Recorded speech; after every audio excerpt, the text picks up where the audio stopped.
6 bulan setelah pembunuhannya Magazine, dia datang ke kuburannya dan apa yang dia temukan? Dia temukan tengkoraknya Magazine, lalu dia bersihkan dan kemudian dia bersetubuh dengan tengkorak.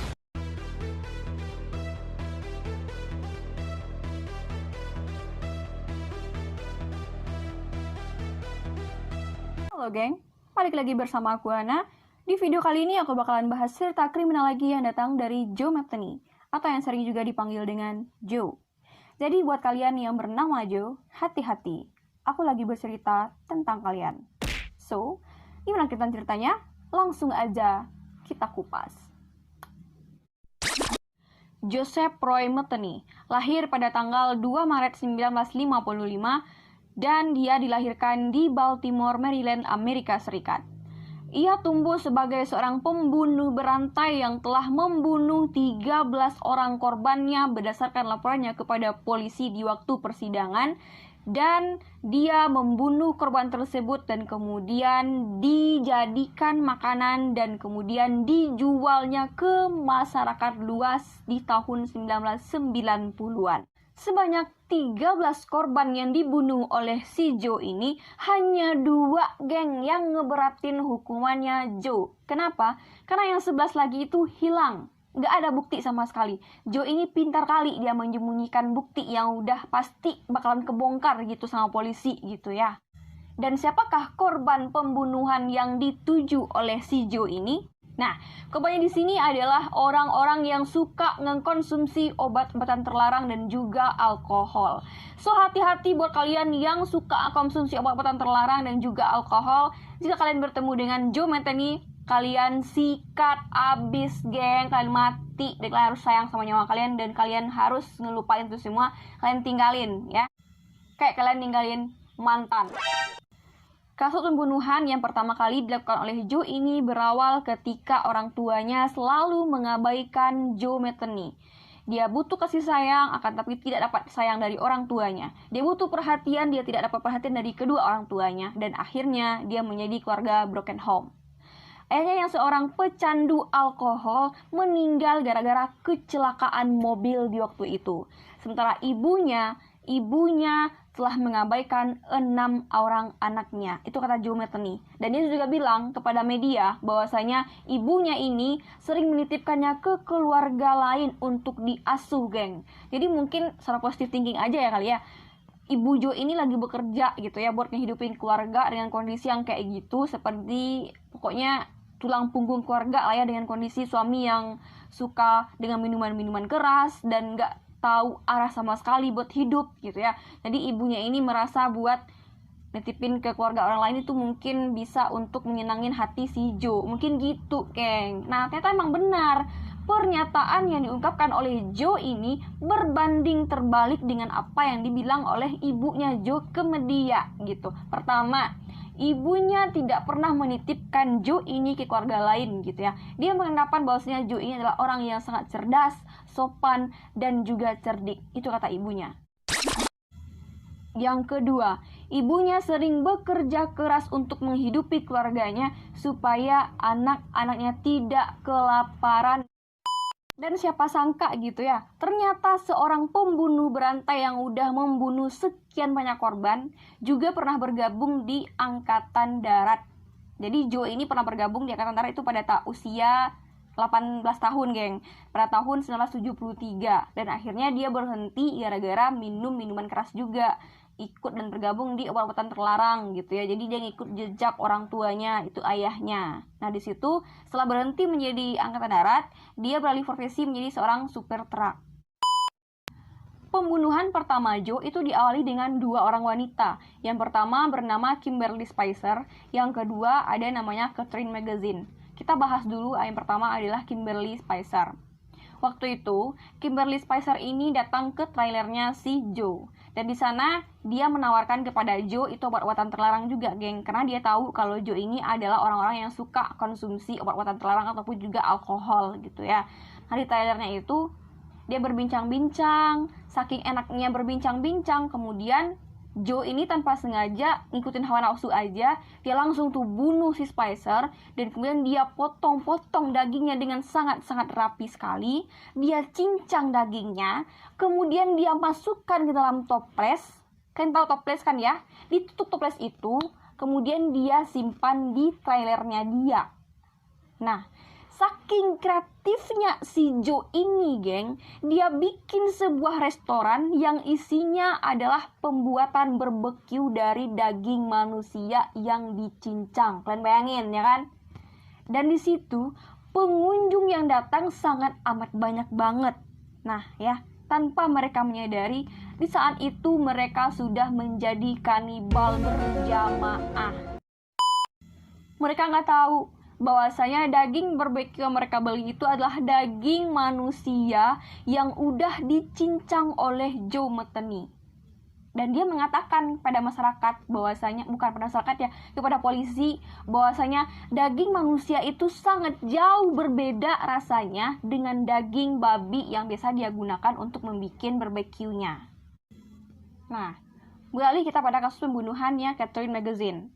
Waktu itu Joe bertemu dengan Catherine Magazine itu di jalan ya geng ya, dan kemudian dia tahu nih bahwasanya Catherine Magazine ini juga sebagai tuna asusila pekerjaannya gitu ya, dan dia bawa si Magazine ini ke trailernya dia, dan si Magazine juga nggak tahu kalau dia ini adalah pembunuh yang sangat amat kejam gitu ya. Di sana dia berbincang-bincang, dan kemudian dia bunuh langsung si Magazine. Dia potong-potong dagingnya, kayak kalian tahu ya kan. Kemudian dia buang daging tersebut dan dikuburkan di belakang trailernya.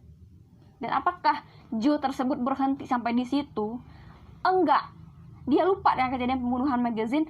Enggak sama sekali. 6 bulan setelah pembunuhan Magazine itu, akhirnya Joe mungkin insaf atau gimana lah ya, dia pergi ke kuburan gitu ya. Kirain di situ dia bakalan ziarah gitu ya, bakal minta maaf sama si Magazine. Ternyata enggak, geng, enggak.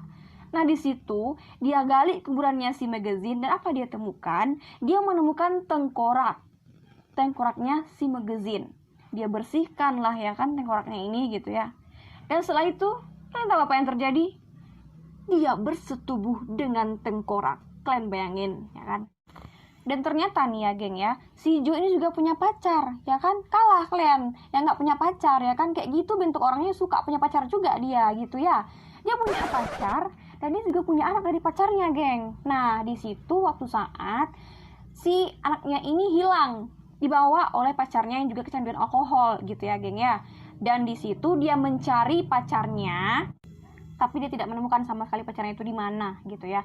Yang dia temukan adalah 2 tunawisma pada waktu itu. Dan apa yang terjadi?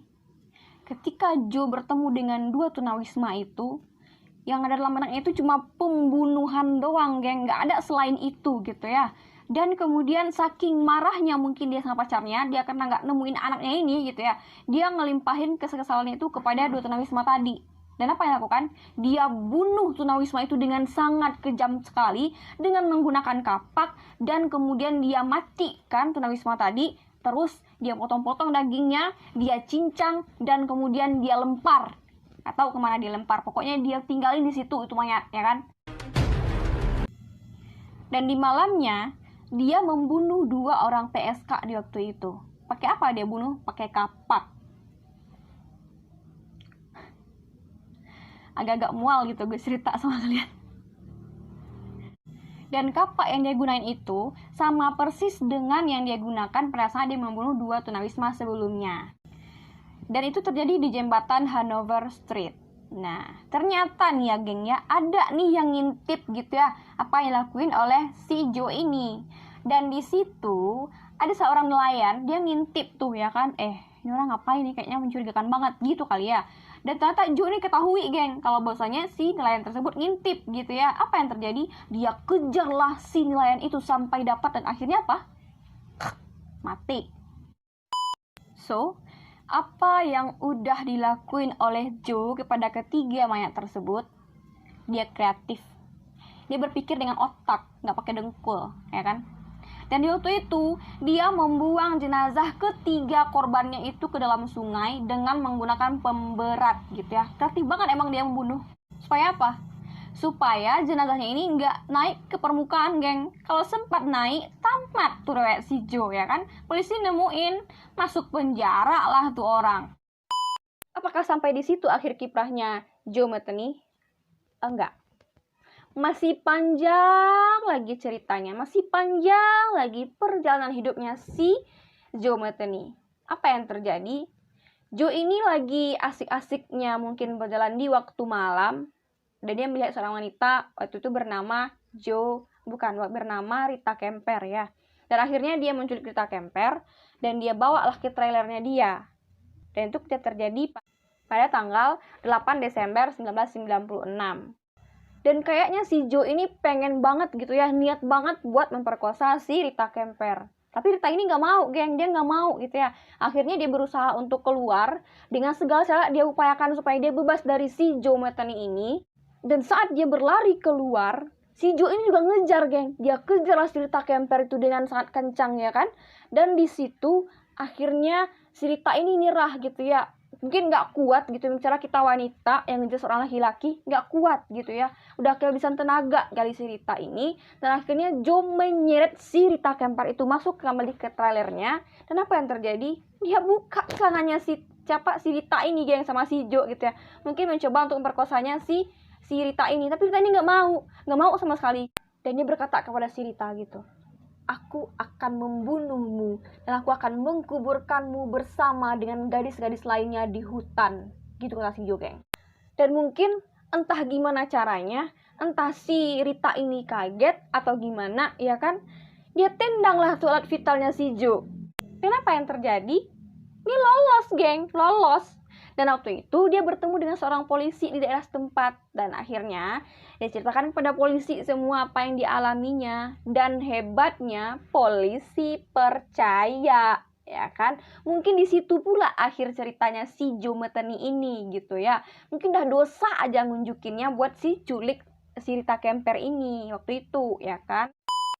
Dan akhirnya polisi mencari si Joe ini dan kemudian dia ditangkap oleh polisi dan didakwa hukuman 50 tahun penjara atas kasus pembunuhan dan juga penculikan serta kekerasan seksual yang dilakukannya kepada Rita Kemper.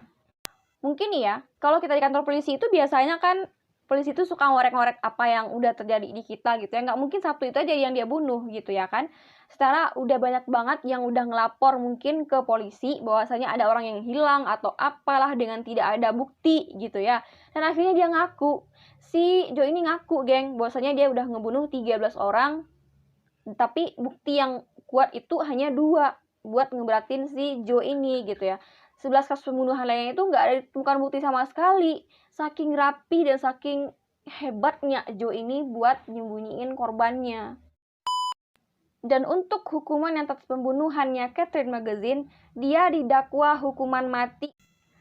Dia juga mengaku bahwasanya dia juga udah membunuh beberapa orang dan bangkainya itu atau jasadnya itu dia buang ke Sungai Patapso, tapi udah dicari polisi tapi nggak ditemuin gitu. Tapi dia ngelakuin, geng. Dia jujur juga gitu. Dia bakalan bilang apa yang udah dilakuin ke polisi gitu ya. Tapi buktinya nggak ada, ya bagaimana lagi, ya kan. Tapi ini ya, geng, ya. Meskipun demikian, ada dari majalah The Baltimore Sun, dia melaporkan bahwasanya meskipun sudah banyak korban yang dibunuh oleh si Joe ini, akan tetapi masih nggak jelas gitu, simpang siur berita yang mengatakan bahwasanya berapa sih korban yang udah dibunuh oleh si Joe ini sebenarnya gitu ya, nggak ada yang tahu. Ini hukuman yang cukup lama, dan akhirnya si Joe ini ditemukan tewas di sel penjara, tepatnya di Lembaga Permasyarakatan Barat di Cumberland, dan dia tewas di usia 62 tahun, tepatnya pada tanggal 5 Agustus 2017 lalu.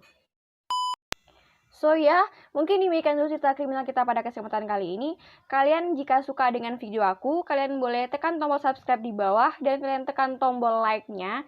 Dan jangan lupa tinggalkan komentar sebelum kalian meninggalkan channel aku. Dan komentar kalian tersebut sangat berarti dan sangat berguna banget untuk aku dan membangun channel ini ke depannya seperti apa.